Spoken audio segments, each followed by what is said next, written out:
Meredith, other than reading dozens of pages of guidelines for this episode, the other thing that I think you and I both really enjoyed was the music that we were listening to get ready for it. Yeah. I really just went back for Tearing Up My Heart by NSYNC. Quit Playing Games with My Heart by Backstreet. Ooh, man, those are two that are, probably in the myocardial injury and ACS route. I have one that's good for transplant. It is a deep, deep cut for Kelly Clarkson and Ben Haynow, a European pop star, called Secondhand Heart. Okay. Deep in the heart of Texas? Of course, you would have a Texas song. And of course, as any good interventionalist would want, Unbreak My Heart by Toni Braxton. Wonderful. We could go on and on. Moni may make a playlist too. Actually, there will be a playlist available. We'll make sure that our social media has it, and so will the show notes. The Curbsiders podcast is for entertainment, education, and information purposes only, and the topics discussed should not be used solely to diagnose, treat, cure, or prevent any diseases or conditions. Furthermore, the views and statements expressed on this podcast are solely those of the host and should not be interpreted to reflect official policy or position of any entity, aside from possibly Cashback Memorial Hospital and affiliate outreach programs, if indeed there are any. In fact, there are none. Pretty much, we are responsible if you screw up. You should always do your own homework and let us know when we're wrong.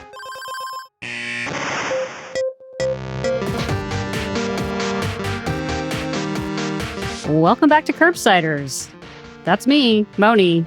It's an inpatient episode, and I'm joined by my effervescent co-host, Dr. Meredith Trubit. How are you this evening? Doing pretty well.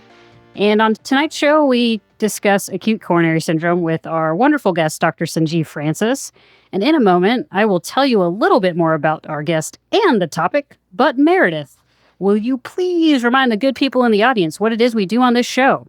Sure, Moni. We are the internal medicine podcast. We use expert interviews to bring you clinical pearls and practice-changing knowledge. And tonight we had a fantastic conversation with our guest, Dr. Francis, born and raised in New York and completed his internship and residency in internal medicine at New York Presbyterian Hospital of Cornell University Medical Center in Manhattan, where he also serves as assistant chief medical resident. He spent one additional year at Cornell doing a postdoc research fellowship investigating the role of inflammation in cardiovascular disease.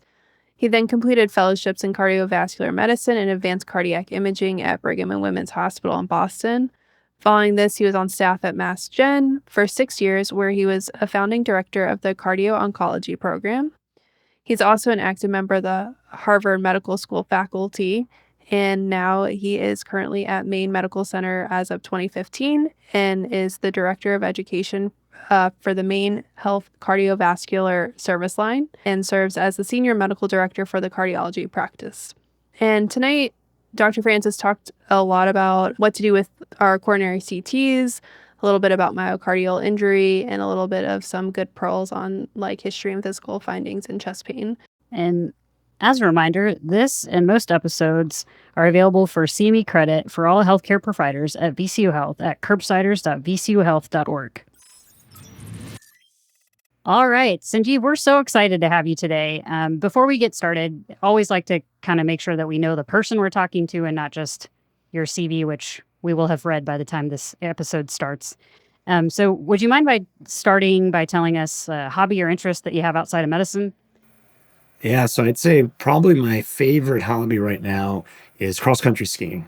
To the extent that climate change still preserves winter, my wife and I love cross-country skiing. I've got two teenage boys that are free spirits, and they don't like cross-country skiing, so it's another excuse to have some time away from some ornery teenagers. Where's your favorite place to go? So we go up to Quebec and then northern Maine, and the conditions have been reasonable, and it's just fun to you're out in nature. And I've as I've gotten older, I moved away from downhill skiing just because, one, I don't feel like taking as many risks, and two, it's just more crowded, and this way you feel like you're more in nature when you're on cross-country skis, so skate skiing in particular. Yeah, skiing terrifies me. I've never done it. I've only water skied. Yeah, I attempted snowboarding one time in college. I spent most of the day on my back, had to take my friend who broke her arm to the hospital because I was the only person in a mental or physical state to do so. And then the next day I hurt in places I did not know I had. So anywho, enough about me. That's cool. I think it's a great hobby. I wish I could do it, frankly. Here in Atlanta, you wish you could do it. Thanks. Off to a great start. We are. So we'll not segue any great way out of that. But I think another thing we like to ask our guests is there a time throughout your career that you feel like you failed but really learned something from it? Yeah, I think that's a great question, and the answer is there's a lot of distinguished failures in my ongoing career, and if I had to sort of pick one, it was probably early in my fellowship. So I trained in Boston, and I had this initial notion of becoming a physician scientist. So I spent 2 years of my fellowship doing more bench-related research. It was an excellent lab. The science was really fascinating, but it just turned out I was not a very good scientist. Despite all of my best efforts, I just could not get the experiments to work at the same time frame, and I quickly realized that my interest and my talent may be more on the clinical side. So after spending a couple of years trying to slog it out in the lab, I finally decided that I failed science and maybe science failed me. But what I learned from that experience actually is that the intellectual curiosity that came out of the projects I was working on actually directly translated into the clinical area that I ended up pursuing, which is cardio-oncology. So it's just a reminder that even when you think you're doing something that's unsuccessful, and even when it's objectively unsuccessful, you are learning a lot about yourself, you're learning skills, you're learning patience, you're learning resilience. So it's something that I still look back at fondly, even though by all objective measures, it was definitely not a success. Yeah, I think the learning resilience is probably the underlying theme to the answer that most guests provide for that question. That's a good one. It really is, and helpful to me personally in this moment because I too am on service. So very helpful. For sure. Meredith, picks of the week. Yeah. What you got, buddy? I really wanted to think of something that was not child related, but that's where we are. You're that person now. I am. And Max is teething, so I'm not going to endorse, children's acetaminophen products. Not evidence-based, I looked up. But I will link in the show notes all of the teething supplies that I have purchased, some that are good, some not so good, but as I've learned over the last 8 months as well, babies are picky, choosy things on any given day of what they like and what they don't like. So my pick of the week is my niece, who was born when I was an intern, just had her 5th grade graduation. And the joy, or maybe not so joy, that I get out of listening to 5th graders sing off key, there's nothing that tops it. And really just watching my niece get to walk across and just, it's kind of the first time she's gotten to be celebrated. I think it's kind of the first time I've gotten to be there. So it was really great to be able to make it to that. So, kids growing up, teething, about to start middle school, a lot of things happening. So both are kind of child-related picks of the week. But hey, we do what we can. So with that, there's no good segue. Absolutely not. But I do think it's probably time I take us to Cashlack. So we are going to hop into our first case. So we've got Mr. Jared. He's 59, has a history of hypertension, diabetes, and hyperlipidemia, who came in with sudden onset cerebral chest pain that started while he was mowing the lawn in one of those hot Atlanta days. He states that he never has had any pain like this before, but that his dad died at the age of 58 from a heart attack. So obviously it was pretty concerning to him. He follows regularly with his primary care provider, and he takes metformin and pagliflozin for his diabetes, losartan for his blood pressure, and atorvastatin for his cholesterol. He called EMS to bring him in and states that they gave him nitro in the ambulance, and that helped his pain. And right now, he's only experiencing about 2 out of 10 chest pressure. So I think at the end of this case, this story, is there any other history you want, Sanjeev? Any key history that, based on demographics, anything? So just kind of starting with any more you want from the history. Yeah, so I think in general, it's a nice sort of summary of his risk factors and a description of the chest, discomfort. And I think we've moved away from calling it chest pain because ironically, most patients will tell you they have crushing chest discomfort, but they'll deny that it's pain. They'll describe an elephant sitting on their chest, but they nope, it's not pain. So I think calling it discomfort or labeling it what it feels like is tends to be a more open-ended way of having patients communicate exactly what they're feeling. I think one of the things that's helpful for me, if I'm getting this phone call from either as a consult or from the ED calling me, is that initially I'm going through this pathway where I'm convinced this is an acute coronary syndrome until proven otherwise. And when I'm getting the history or trying to ask someone else for additional qualifiers, I always want to remind myself, what could I be missing? And before I get too far down this pathway of like diagnostic momentum where I'm just putting all my chips in one, diagnosis, I will ask some clarifying questions just to make sure probably the two things that I'm most concerned about missing early on, because the treatment pathway and the diagnostic pathway is very different, probably acute aortic syndromes and pulmonary embolism. And those are the two that I think clinically often can have a very similar sort of overlap, although in this case, obviously, you're pointing it away from those. But I may ask qualifying questions just to describe the chest discomfort. Is it severe? Is it tearing? I may ask if there are other clinical risk factors for PE that may not have come across the initial risk factors, because I think that's a good starting point before I even make initial recommendations for testing and whatnot. There are other things, obviously, that could also present with chest pain that could be life-threatening, tension pneumothorax, esophageal rupture. Those tend to, declare themselves earlier than the chest discomfort, phone call. So I'd probably say my first historical things are just reassuring myself that there are no other historical features that might point me towards an acute aortic syndrome or a PE, both of which I've definitely missed, because you go down this pathway of this has to be acute coronary syndrome because of the risk factors in the description. Yeah, and you've mentioned a couple times the risk factors. So specifically in his case, which ones would you highlight in his history? Yeah, I would say he sort of has the classic risk factors of hypertension, hyperlipidemia, diabetes. He has a family history, and there's sometimes some debate about what qualifies as a positive family history. So in some of the initial epidemiologic studies, family history was defined, as a first-degree relative with coronary disease, male less than 55 and female less than 65. I think it's sometimes hard to remember those numbers, so I will usually just say less than 60. And, there's nothing magical about genetic risk of heart disease that suddenly it changes at 54 versus 57. So I think if you're going to remember one number, understanding that some of the epidemiologic studies use slightly different cutoffs, I would say less than 60 for me would qualify as someone where I'm concerned there might be a genetic predisposition. And then I don't know if you mentioned smoking. That would be the other, probably the biggest risk factor. So if you have a smoker, that's probably statistically, the highest risk factor associated with coronary disease and vascular disease. Yeah. Are there any other like demographic things that you take into consideration, like sex or ethnicity or their age when you're thinking through this?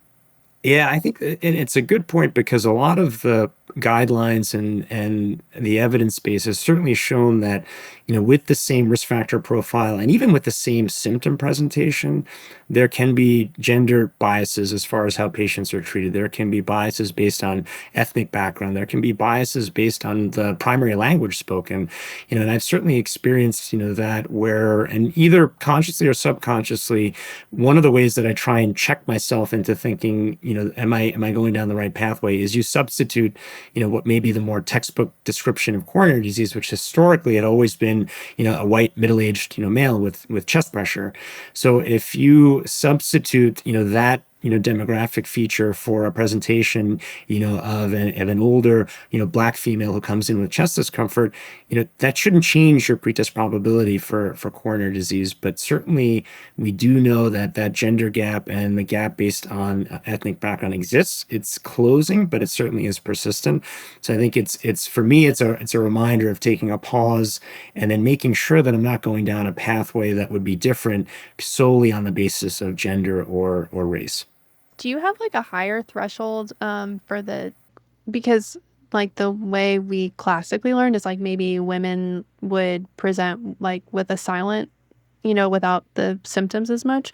So should that actually change you to have maybe a higher threshold for it, or is it because there aren't symptoms, you just kind of have to play it out? Yeah, it's a great question. I think, and this is something else that's sort of changed in how we describe, chest pain. We used to have this sort of typical and atypical description, and now we moved away from that into really cardiac, possibly cardiac, and then non-cardiac. But to answer your question, when you look at the most common presentation for women with acute coronary syndrome, it is still chest discomfort. There can be other presentations, abdominal discomfort, there can be dyspnea. But when you look at studies that have objectively characterized the presenting symptom, it often is still chest discomfort. So I think that you're most likely still going to have that as a symptom. What's interesting, though, is that even if that's the initial presentation, there may be a detour as far as whether you go down a cardiac pathway. So for whatever reason, you may go down a pathway that's more focused on dyspepsia or musculoskeletal or anxiety or stress related. And so I think even when the initial presentation or description is chest discomfort, I will say that, from an experience standpoint, how someone describes chest discomfort, can certainly, move you in different directions. So describing it as pressure, as opposed to a somewhat more vague sensation. And there may be differences, from a gender standpoint, from a cultural perspective, how you communicate that internal sensation, which is inherently vague. Yeah. So I think the history part, you usually get that over the phone. But what are you looking for when you actually finally go meet the patient, like exam wise? What are things that you're looking for? What things are helpful to you in that part of the presentation? Yeah, so I think the first part is just looking and seeing if the patient's comfortable or uncomfortable. So even before you've seen the vital signs, just you get a sense, over time, is someone struggling? And if they're struggling, then I might go down a pathway of, am I missing something else? Is there another life-threatening, emergency that I'm missing because I'm thinking this is just an acute coronary syndrome? Or if it is an acute coronary syndrome, it is something that I have to act on more quickly. So I think that general appearance is very helpful. And then obviously, vital signs are incredibly important. My least favorite arrhythmia is sinus tachycardia. I am afraid of sinus tachycardia. And I'm a cardiologist. I love arrhythmias. I love the mechanism of arrhythmias. The reason why I'm afraid of sinus tachycardia, it's not the sinus node. It's the sinus node telling you something else is profoundly wrong, and the clock is ticking for you to figure that out. And if it's cardiac, you have to understand why is the response an increase in heart rate. And if it's non-cardiac, then, that's where I have to rely on my hospitalist colleagues to really help me broaden my differential and make sure I'm not missing early sepsis, bleed, et cetera. So, the heart rate, particularly if it's sinus tachycardia, that will always get my attention. And obviously blood pressure, oxygenation. And then as far as the physical exam, try and be very focused on the cardiovascular exam just so that I can identify, someone's risk. So I'll usually start by trying to assess the JVP, which obviously is difficult, to do. My advice is to do it on all of your patients, inpatient, outpatient, because then you'll start to develop your own internal calibration, and then truly abnormal will become apparent, truly normal will become apparent, and there's that middle area that we all struggle with. So I'll look for JVP to see if there's any signs of heart failure, right, or left-sided heart failure. I'll always listen to the carotids. And the reason is that's the best blood vessel to hear atherosclerosis. And if you hear a carotid bruit, then you've already established that patient has atherosclerotic vascular disease. And it just increases the likelihood that they may have coronary vascular disease as well. So I'll always listen to the carotids, which is something that oftentimes we skip through. And it's not because I'm worried about severe carotid stenosis or an acute carotid syndrome. It's a marker for atherosclerosis that's easily accessible and reliable and reproducible.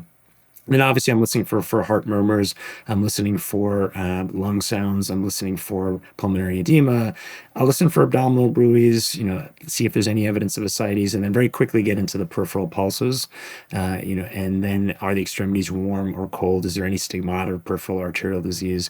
And that whole exam, can take about 5 minutes. And what I'm doing in that exam is, are there high-risk features, hemodynamic instability? Is there heart failure? Any right-sided or left-sided or biventricular heart failure? Is there evidence of atherosclerosis? Is there a heart murmur that could be linked to that presentation that I need to, to diagnose? And then is there any evidence of peripheral arterial disease that may also influence, my pretest probability of this person having significant coronary disease? The pulses, I think, is also important. And one thing that symmetric pulses, that's another way of reassuring myself that I'm not missing, an acute aortic syndrome, which can be challenging to diagnose. So I think measuring both radial pulses, which is something that you can do in most patients reliably, and as long as they're symmetric, that can reassure you. It doesn't exclude it, but it sort of builds your case that you're going down the right diagnostic pathway. I'm not sure I'd ever thought to listen to the carotids for that purpose, Meredith. No, neither have I. That's a fun tidbit. Yeah, and they're right there. You can literally just put the stethoscope right there. Even with a challenging body habitus, it's the most accessible blood vessel. Yeah, and that first part you're talking about, the general appearance of the patient, I had an attending in residency who would always the first day of the rotation, he's like, you know what? My 5-year-old grandchild can tell you if someone's having a heart attack. Do they look like they're having a heart attack? They're having a heart attack. That just came to me as you were saying that. I was like, yeah, I guess kind of tracks. So I had a question to something you said about do they look like they're in heart failure? You were saying that because if they do, that would make you think that more this is like a heart failure exacerbation, or that triggers you more that there is still something going on, hearts, and if their history and everything is pointing you to an ischemic event, you'd still be worried about an ischemic event. Yeah, it could be both. It could be that this is a primary heart failure issue that's presenting as a chest pain syndrome, and it may not necessarily be an acute coronary syndrome. It might be someone who has underlying coronary disease, or it might be someone who doesn't have underlying coronary disease. So I think for one, you might be dealing with a atypical presentation of an also very common, diagnosis of congestive heart failure, or the part that if it is an acute coronary syndrome and you have evidence of heart failure, that's a higher risk patient and someone whose diagnostic and therapeutic pathway is going to be accelerated because the presence of heart failure in the setting of an acute coronary syndrome increases, your risk of significant morbidity and mortality. Got it. Okay. So have a good sense of like what we're looking for, history exam. Obviously the ECG, when you probably get called, was already done and they've already told you about it over the phone. But specifically for you, what are the kind of the key findings that like trigger you, make you more concerned about this patient? Yeah, so I'll sort of start with the finding that makes me the most concerned and then sort of dial it back to probably what's the more common findings. So obviously ST elevations, right? So you see ST elevations, that's going to get your attention. And then you have to really think about, is this a myocardial injury, time is myocardium, is this an ST elevation MI, where it's really not a question of, am I going to do an additional imaging test, but do I need to think about reperfusion? So if you're in a hospital that has a cath lab, does this patient need to get to the cath lab? If you're not in a hospital that has access to a cath lab, do you have to give lytics? So you're looking for ST elevations first and foremost. And ST elevations don't always have to be an ST elevation MI, but it's an injury pattern on the EKG that is going to get your attention because you want to make sure you're not in a time is myocardium scenario. And what I mean by that is that the longer you sit on an ST elevation MI without reperfusing that myocardium, the more likely you're going to have irreversible myocardial damage and then the sequelae that that results from that. So ST elevations, they're more specific for a coronary distribution if they match a territory, right? So inferior 2, 3 in AVF, anterior leads V1 through V6 or lateral leads 1 in AVL. Generally coronary disease is going to follow one territory, although sometimes they can extend to multiple territories, depending on the context. So that's the part that will really get my attention, right away. So then dialing it back a little bit, if I see that there's evidence of Q waves that match a territory, then it might build my pretest probability that this person has had a heart attack at some point. And if there are Q waves without ST elevations, then it might suggest that this is someone who had an MI at some point in the past. You can have Q waves in the setting of ST elevation. It may only take a couple of hours before you develop Q waves, so that may not tell you, the time of the amount of injury. But if it's Q waves in isolation, it at least builds your case that this person might have underlying coronary disease. And then you get to sort of ST segment depression. And there's sort of worrisome ST segment depression, which is the deeper the ST segments are, if they're downsloping, the more leads that are involved. All of that makes me more concerned that this is a high risk, acute coronary syndrome. The one lead that I'll look at, which is sort of the inverse of all of your other leads. So if you remember lead AVR, sort of sitting there in that sort of upper left quadrant, if you remember your sort of axes. But even if you don't, if you look at AVR and you see ST elevation in AVR, because of where it's located as a lead, it's the inverse, or it reflects, diffuse ischemia. So sometimes I'll look at AVR, and if there's ST elevation in AVR, think of that as the equivalent of global ST elevations in the other leads. And usually you'll see them in conjunction. So ST segment depressions diffusely, and then ST elevation and AVR. So that's going to get my attention. And then, as the ST depression becomes less and less pronounced, then my sort of sympathetic tone is going to get lower and lower, but doesn't mean that my concern for coronary disease is gonna diminish, but at least the thought that I need to act on this, quickly. So ST segment depression, really could be just, less than 0.5 millimeter is enough to sort of be an abnormal finding and to put you in the category of an abnormal EKG that, regardless of which clinical decision risk tool you use, would qualify as, as an abnormal EKG. So that's the ST segment. Then, looking at the T wave, and the T wave, is notoriously nonspecific, but it's very sensitive. So T wave abnormalities, are quite common. It's probably the most common thing that we see in a number of cardiovascular presentations. But in large part, it doesn't really tell you what's going on, with some exceptions. If you've got really peaked T waves, pointy, prominent T waves, that's pointing you more towards a direction towards an acute coronary syndrome. If you have deep symmetric T wave inversions, your antenna for acute coronary syndromes, you might think more likely of an acute coronary syndrome. But oftentimes it's either T wave flattening or shallow T wave, inversions. And if you don't have a baseline EKG, or if it's new from a baseline EKG, that would count as a non-specific finding, but something that is building your case towards this could be an acute coronary syndrome. And then I'd say the most common, or one of the very common presentations, the EKG looks pretty unremarkable. Right? There's no real abnormality that you can identify, and that can take place in about 30% of patients, depending on the series that you look at, will come in with an acute coronary syndrome, will be adjudicated to have an acute coronary syndrome, and their initial ECG did not have any of those abnormalities. And what about bundle branch blocks? Yeah, great question. So left bundle branch block in the setting of chest pain should be considered, until you can prove it otherwise, as the equivalent of an anterior ST elevation MI. So it's one of those STEMI equivalents. That doesn't mean that a left bundle branch block is always an anterior STEMI. So it has to be in the right clinical context, because you can have age-related conduction system disease, you can have an infiltrative process, you can have things that just affect the conduction system that are not related to underlying coronary disease. But if you have an acute chest pain syndrome and you have a left bundle branch block, and you don't know if it's new, you don't have a prior EKG, you have to assume, unless you can prove otherwise, that that's the equivalent of an anterior ST elevation MI. Right bundle branch block, very different. So right bundle branch block does not have that same equivalency as far as being associated with an acute ischemic presentation. And sometimes I think of doing serial ECGs when you're not sure, like, story sounds pretty convincing, but you kind of have this normal looking one. Is that sort of how you should think about using them, or are there other situations when a serial ECG could be helpful? Yeah, I love serial ECGs. I think one of my pet peeves is you have someone who presents with chest pain, 24 hours goes by, and there's only one EKG in the system. So serial EKGs, particularly while you're waiting for your biomarkers to come back, because you can see changes, even minute to minute, depending on what's happening from a coronary physiologic perspective. So I think if you have someone that you're nervous about, they're having recurrent chest pain, obviously that you'll get a repeat EKG. But even if you're not sure, I think getting at least one additional EKG after their initial presentation can be helpful, because you can see changes even in a short time frame. And then my other recommendation is that if something has changed clinically, if they were chest pain free, had an EKG, and now they have recurrent chest pain, a few hours later, then a repeat ECG can be very helpful, because you can have someone that is maybe presenting as a non-ST elevation MI type physiology, and then can convert to an ST elevation MI.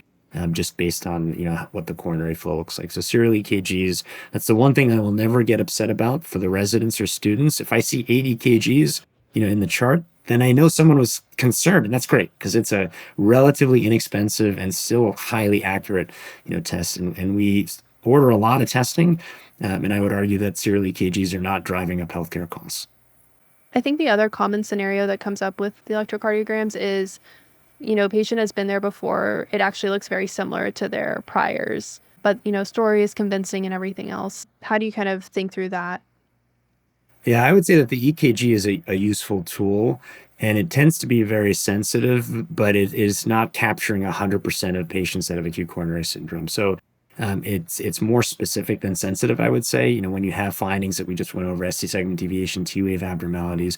But a normal EKG does not exclude an acute coronary syndrome. And in fact, it doesn't even exclude, a complete occlusion, of a vessel. So a very common scenario that we will see, probably a handful of times, every time we look at this, is someone who comes in with a circumflex artery occlusion. So that's a complete occlusion. It's a STEMI equivalent, but the circumflex territory, which is the infralateral segment of the LV, isn't always captured on a 12-lead EKG.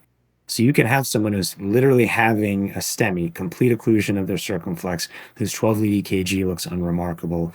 So what you can do in that scenario, and what triggers you to think about that is sort of the clinical presentation. So they're uncomfortable, they're diaphoretic, they're having chest pressure, they've got all the risk factors. They look like they're having a STEMI, but the EKG doesn't show that. So you can either, do point of care ultrasound or get an echocardiogram and see if there's regional wall motion abnormalities, or you can do posterior leads. So that's, extending your precordial leads to V7, V8, V9, and sometimes that will increase your ability to pick up that area. So the clinical part of the presentation always has to, dictate what your management is, and all the other things that you use are sort of building your case, but there isn't anything that should supersede, your clinical impression, because all those other factors can actually be unremarkable, and you can have someone who has, important coronary disease. So I think that's a really excellent point, and it gets back to the more challenging thing that we do is you actually have to take a history. You have to spend a little bit of time with the patient. You may have to go back and ask the patient more questions to really piece together,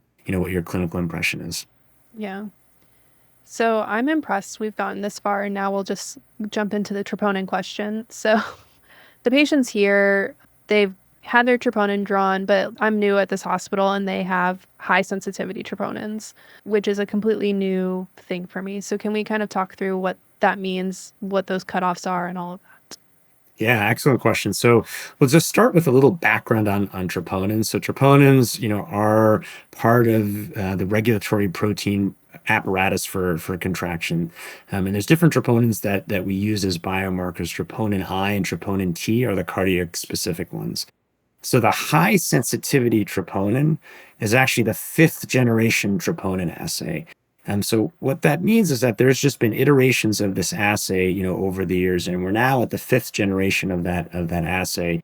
So sort of this new high sensitivity troponin is the 5th generation, and there'll be continued iterations of this. They're working on subsequent assays that are even more sensitive. And what's different about this assay is that it's no longer a yes/no. Right. So in the sort of a lot of the previous troponin assays, it would be less than assay or it would be positive. So it would be troponin positive or negative. In some ways, it was a binary test that made it a little bit easier to put someone neatly into one bucket. But what the high sensitivity troponins do is they measure the circulating levels of troponin that were always present, but were not measurable by our less sensitive assays in the past. And what that is due to is that we always have a little bit of turnover of troponin within myocardial cells, and that troponin leaks out into the bloodstream, and now the high sensitivity assay can measure that. So normal, healthy patients can have measurable troponins, meaning you're going to get a number. 7 nanograms per liter. It's a really small number, but it means that it's no longer I measured something or I didn't measure something. Now you get an actual number, and you can measure these small levels of troponins, which in normal, healthy patients who don't have coronary disease, you're going to have some circulating level of troponin. So the high sensitivity troponin gets us out of this troponin positive. Okay, now it's a heart issue, troponin negative. I don't have to worry about it. Now it's become a lot more nuanced because there's a spectrum of troponin, elevations. So that's what the high sensitivity troponin does. It's about 1,000 times more sensitive to those measurements of troponin than our previous generation of assays. And so your lab would tell you that there is like a cutoff for what you'd be concerned about, right? Yeah, so there's 2 different things that you think about for troponin. So one might be an absolute cutoff. So a troponin, high sensitivity troponin above a certain level. And depending on how your hospital system has sort of incorporated data, there can be a gender cutoff. So sometimes the absolute number is different between gender. Sometimes it's the same. So in our health system, we just use an absolute troponin above 50, gives you something that's abnormal. Doesn't tell you that it's an acute myocardial infarction, but I would say it gives you information that you have myocardial injury, which we'll talk about, which is sort of a nuance to how we think about elevated troponins. So once you're above 50, I should be concerned this person could be having acute myocardial injury, which could be an acute coronary syndrome. If you're less than that measurement, then we look at the change in troponin. So one of the things that happens when you have an acute coronary syndrome is that you will have a rise and fall in troponin that's now measurable at a much more precise scale than our older generations of troponin assays. So the delta, you'll hear that referred to. What's the delta troponin?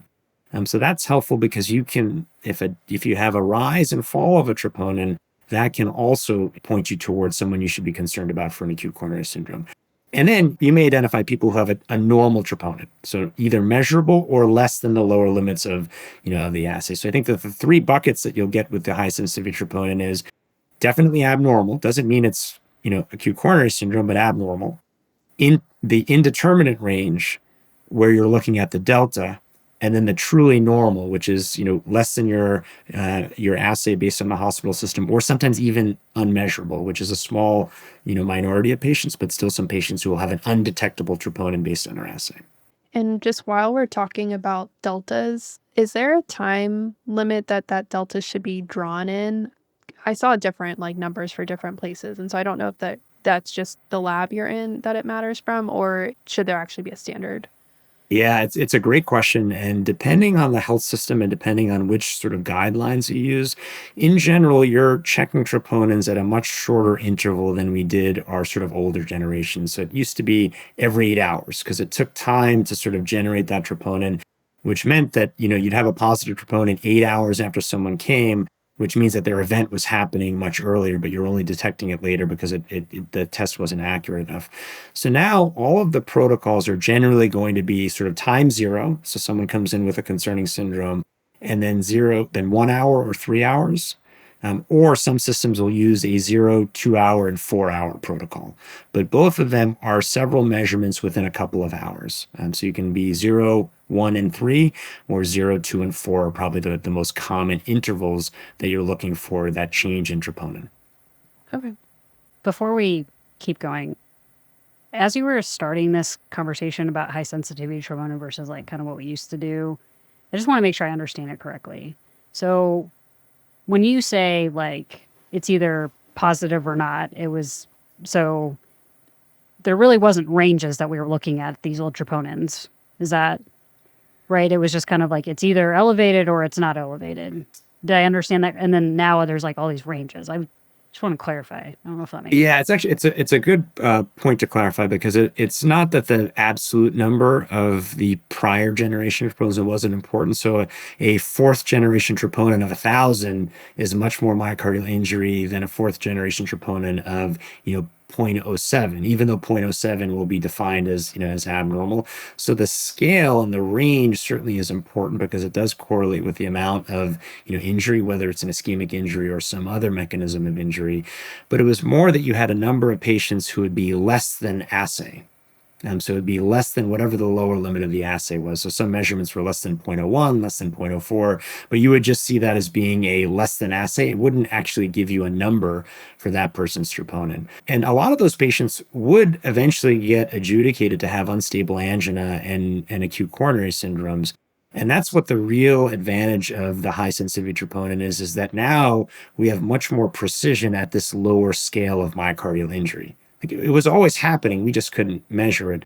So at the lower limits, it gives you measurements that previously would only be defined as negative, less than assay. There's no number. They may eventually become positive if you had a sufficient amount of myocardial damage. So that's probably the way I would rephrase it. It's not that we always treat it as yes, no, because the magnitude and the amount still mattered. But at the lower end of it, now we have a lot more precision as far as measuring changes in small values. No, I kind of figured, but I just wanted to make sure I understand. Yeah, it's a great point. Yeah, so that's the precision that's helpful in this new era, I suppose. Like the iPad, each one, the retina display gets a little clearer. So we're gonna kind of keep Mr. Jared's case going. So we've talked a lot about a lot of stuff that is going to be relevant to this next section. So his pain is just kind of staying steady around 2. And then his EKG comes back with new T-wave inversions and the initial troponin is negative. I think, at least in this starting to date people, but I feel like my understanding was always, and you kind of mentioned this earlier, there's angina, there's unstable angina, there's NSTEMI, there's STEMI. In reading all the guidelines, I was getting the sense that unstable angina is sort of fading, but I'm having a hard time understanding how or what we're supposed to do now. Is that, I don't know, that sounds kind of silly, but that's kind of where I'm at with it, with all the reading we did.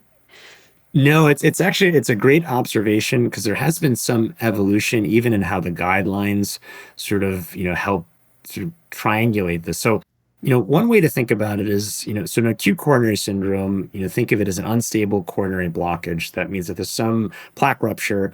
And then the spectrum of acute coronary syndrome is unstable angina, which historically was defined as you didn't have evidence of myocardial damage, so your troponins were negative.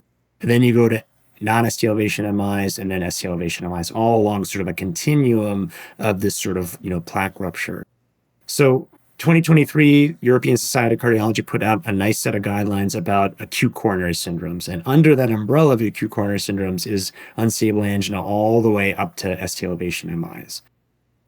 In 2021, the American College of Cardiology and the American Heart Association put out chest pain guidelines, which sounds similar, but it's actually a little bit different. I think of it as this is your entry point into, do I think this is, unstable angina or acute coronary syndrome?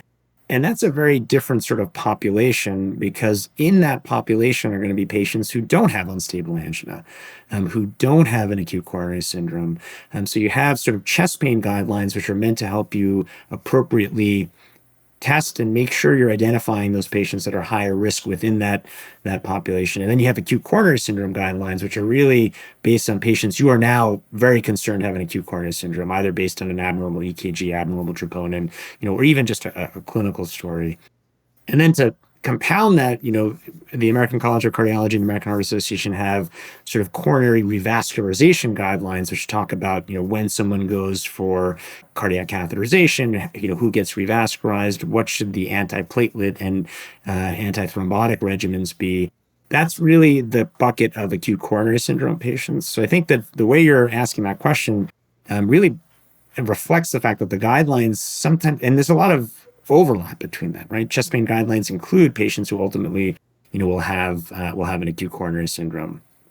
So I think that's actually a fair summary of where we are with the different guidelines. But I think the one thing I would reinforce is that you're trying to put someone into the acute coronary syndrome bucket using all the tools that you have, and the chest pain guidelines are one way to get you into that bucket. Okay. And now that I'm kind of refreshing my memory, so I think what I sort of understood from the 2021 chest pain guidelines is you're kind of putting these people in sort of different risk categories, right? There's low, there's intermediate, there's high.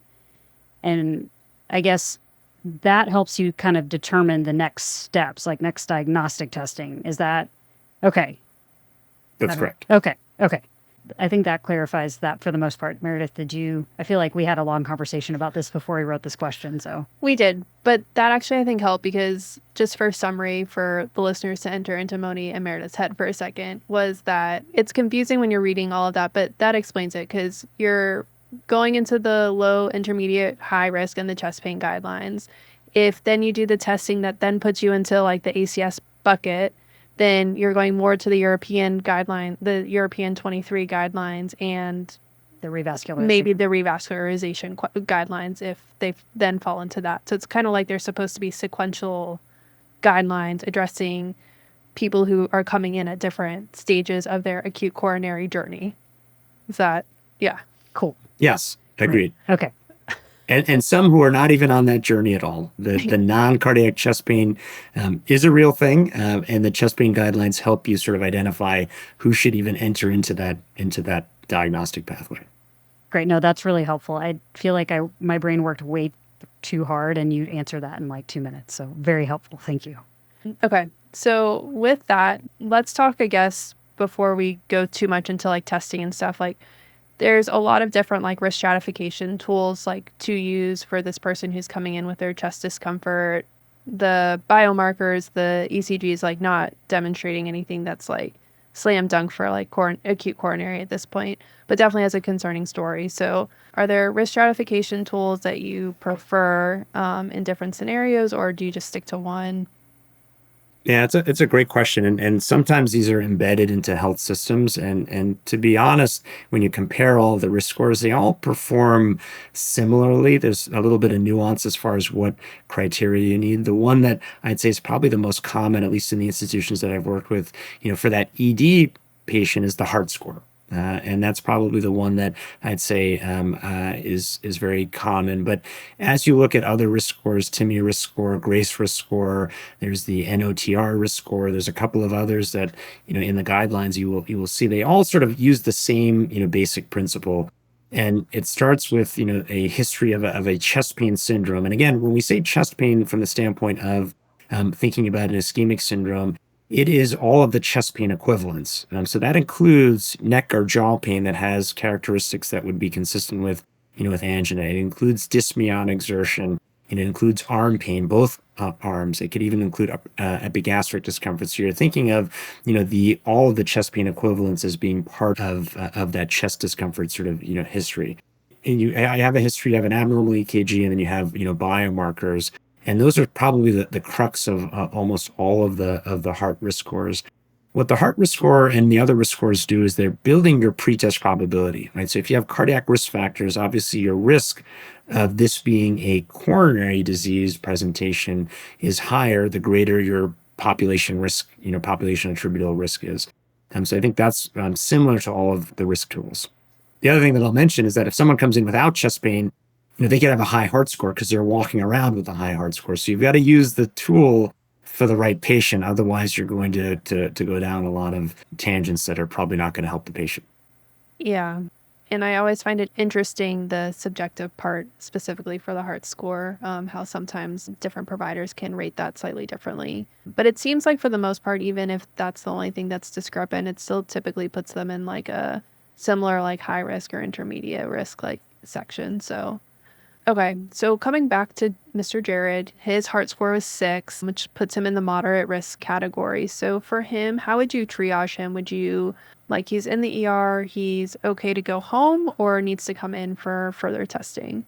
Yeah, I'd say based on his clinical presentation and the fact that he's having ongoing discomfort, even though the EKG, if I recall, only showed some T-wave abnormalities and his initial troponin is negative, his pretest probability is high enough for this being on that sort of acute coronary syndrome spectrum, unstable angina, or maybe eventually an NSTEMI if his biomarkers become positive, that I would definitely recommend that he be admitted to either an observation unit, so he could be in the emergency department to complete his, biomarker rule out. If it's an older troponin assay, then that might take, 8 hours, and then another one 16 hours after his presentation. Or if it's the high sensitivity troponin, you may have some additional information within sort of 3 to 4 hours. So at the very least, I would say he warrants at least an observation unit stay for some sort of risk assessment. And that's going to be a test. So it's not just going to be biomarkers, that will reassure me that he's at low risk. So even if his troponin comes back negative and his EKG doesn't change, and let's say his chest pain disappears and he tells you, "Doc, I feel great. I want to go home," I'm still not comfortable without getting some additional risk stratification. Now, he's borderline because if you get its history and the way it's written as, unstable angina, right? It's a typical chest pain characteristics, all the risk factors. So on the basis of that alone, you can make a compelling argument, to call the cardiologist, say, "Listen, I've got an unstable angina. I know the biomarkers aren't positive, but there's no non-invasive test that you're going to do that's going to reassure me that this isn't, an acute coronary syndrome." And so you could also make the argument in this case to say, based on that risk factors and a history alone, that you could admit the patient, for an inpatient evaluation that could include, cardiac catheterization. Okay. So based on what you just said, Mr. Jared definitely needs some sort of evaluation. You said that's possible. You might even go straight to something more invasive. But I think the one that comes up a lot for hospitalists, because we're usually the front line, is that conversation about the nuclear stress test versus the cardiac CT or the coronary CT. And I was kind of curious what your thoughts were, because I feel like it's kind of moved more towards the coronary CT, but I didn't know if that one is that accurate. And then two, are there situations where one is more appropriate than the other? Yeah, so yes, that is more accurate. Coronary CT has sort of moved up in the guidelines as far as the appropriateness and level of evidence that supports it being a frontline, test for patients who are presenting with a chest pain syndrome that hasn't yet been, defined. So I'd say, this is where some of the risk scores can sort of be a little bit, you can miss things because it's all depends on the history. So let's say that this history was not as typical and he's in this sort of moderate risk or intermediate risk, but on the lower end of that intermediate risk, if you can sort of sub-segment it a little bit.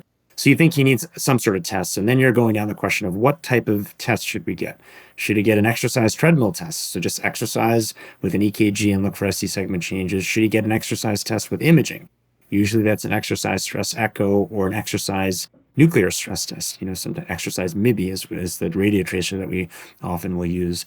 Or is it a pharmacologic stress test? So are we using a vasodilator and then measuring nuclear perfusion? Or is it a dobutamine stress echo? Or is it a coronary CT? And to be honest, I'd say all of those tests are within your purview to sort of think about a risk stratification approach, with the exception of the exercise treadmill test alone for this population. So once someone comes in and they're intermediate risk, you generally want to pursue a test that's going to be higher sensitivity than just the exercise ECG stress test alone. So that's just exercising on a treadmill, and all you get is a bunch of EKG strips showing whether or not someone has ST segment changes or T wave changes. So you're going to add imaging because you typically want to have a higher sensitivity test for this population.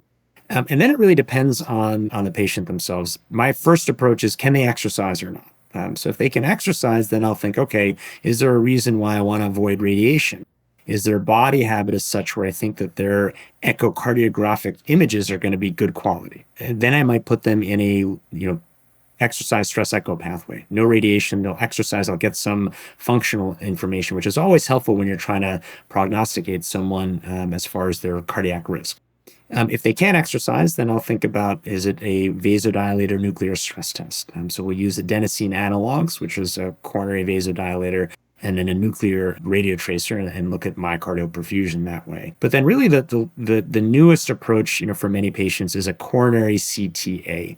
It's not a calcium score, although you'll get a calcium score oftentimes with that, but it's actually looking directly at the blood vessels using contrast. And it's different than a regular CT in that it has to be triggered to the cardiac cycle. So most CAT scanners can do that, but not all. They have to have specific specifications as far as, how fast they can acquire images, what are the amount of detectors, all this sort of technical stuff. So not every CT is going to give you high quality coronary images. You're going to put EKG leads on the patient, and you're actually going to acquire the images at a specific time in the cardiac cycle. And then you can see if there's evidence of atherosclerosis, and then you can estimate the degree of stenosis.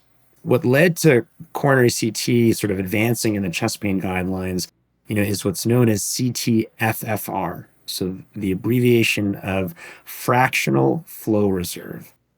And what that means is it's actually the CT equivalent of something that's done in the cath lab, which is called also fractional flow reserve. But if you have a stenosis, one of the questions that always comes up, particularly if it doesn't look like it's a critical stenosis, it's not a 99% stenosis, and it's not just a mild sort of luminal narrowing, it's somewhere in between. You can measure the hemodynamic effect of that in the cath lab with a special type of wire that measures flow differential across an area of stenosis. CT-FFR does that non-invasively, using a methodology that sort of models coronary flow. And that's what led it to get into the guidelines. Not every coronary CT program does FFR, but more and more are doing that. And the reason that it's important is that it helps improve the diagnostic accuracy, of your coronary CT. So now you've got all of these tests. So one part is, what does your institution have expertise and access to? What day of the week is it? Is it the weekend? What tests are available? And these are all practical things because you may not have access to all of those imaging modalities. But let's say you had all of them at your disposal, then you're going to use patient-specific factors to choose. Even though radiation doses have gotten lower and lower, and even with coronary CT, they are now lower and lower. If it's a younger patient where I'm concerned about radiation and I think they can exercise, I might opt for an exercise stress echo. Diagnostic performance will be fine. You'll get good image quality, no radiation associated with it. So that may be one patient population where I'll think about a stress echo. It doesn't mean you're wrong if you do the other tests, but to sort of try and choose. If you have someone who has established coronary artery disease, so they had bypass surgery, they had a stent, which is a big chunk of our chest pain population patients, they're now in a different category where a coronary CT in general isn't going to be helpful, because if you have had prior bypass surgery or a stent, it's not going to have the diagnostic performance that's going to help you risk stratify them in the same way that someone who does not have established coronary disease. So if you have established coronary disease, I'm really looking at, more likely an exercise or a vasodilator nuclear stress test as the modality that I might choose. But then for a lot of our patients, they may fit into the coronary CT category, which is this sort of intermediate risk. They're coming in with a syndrome that I'm concerned about. And the advantage of a coronary CT is that it's going to actually image the disease that you care about. It's going to show you coronary plaque. And sometimes I find that helpful, because even if the chest pain syndrome isn't related to obstructive coronary disease, if I've made the diagnosis of coronary atherosclerosis, if they have a high calcium score, or if they've got a lot of plaque, I might put them on a different pathway as far as LDL lowering strategies with statins. Depending on the patient, I may even think about aspirin, even though that's fallen out of favor for primary prevention. But there are subgroups where I might think about that. So I think that's where you'll see coronary CT emerge, because it may actually show you earlier signs of the disease that you actually care about, which is coronary atherosclerosis. Thanks, Sanjeev. We've covered a lot of ground. I think this is a good opportunity to summarize what we've talked about so far. For starters, we reviewed some important history and physical components, including the value of a carotid auscultation. And I think the other things we highlighted were really appropriate interpretation of high sensitivity troponin, and then a little bit diving into coronary CTs and which patient populations it's most useful in. And that concludes part 1 for ACS for the Hospitalist. Stay tuned next week for answers to your burning questions about the warranty on a coronary CT or stress test, as well as specifics on management. And lastly, who needs to be worked up for that troponin post-sepsis? This has been another episode of the Curbsiders, bringing you a little knowledge food for your brain hole. Yummy. Still hungry for more? Yep. Join our Patreon and get all episodes ad-free, plus twice monthly bonus episodes at patreon.com/Curbsiders. You can find show notes at thecurbsiders.com and sign up for our mailing list to get our weekly show notes in your inbox, including our Curbsiders Digest recapping the latest practice-changing articles, guidelines, and news in internal medicine.